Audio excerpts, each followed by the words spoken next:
आज आपण करणार आहोत मोड आलेल्या मेथीची उसळ। सर्वप्रथम मेथी दाणे 7 ते 8 तास पाण्यात भिजत ठेवले। त्यानंतर मेथीतील पाणी पूर्णपणे काढून टाकले। पाणी काढल्यानंतर मेथीला मोड येण्यासाठी ती स्वच्छ कापडात बांधून ठेवली। मोड आल्यानंतर पुन्हा ती वापरण्यासाठी आता तयार झालेली आहे। गरम कढईत 1 चमचा तेल टाकून त्यामध्ये मोहरी, जिरे, कढीपत्ता आणि बारीक चिरलेली हिरवी मिरची ॲड करून फोडणी तयार करावी। त्यानंतर बारीक चिरलेला कांदा घालून गोल्डन कलर येईपर्यंत परतावे। कांदा परतल्यानंतर चिमूटभर हिंग व बारीक चिरलेला टोमॅटो ॲड करावा।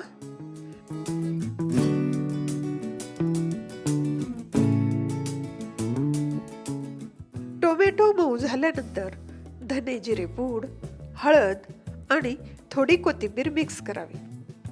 त्यानंतर आलं लसणाची पेस्ट ॲड करून मसाला छान परतावा।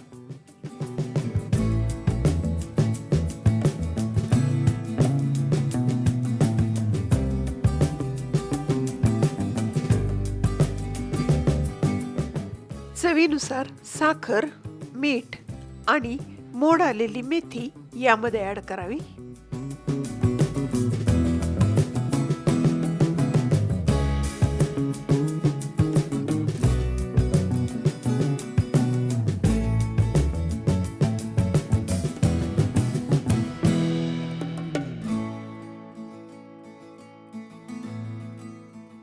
शेवटी 1 चमचा लिंबाचा रस व ओले खोबरे मिसळून 5 मिनिटासाठी झाकण ठेवून वाफ द्यावी।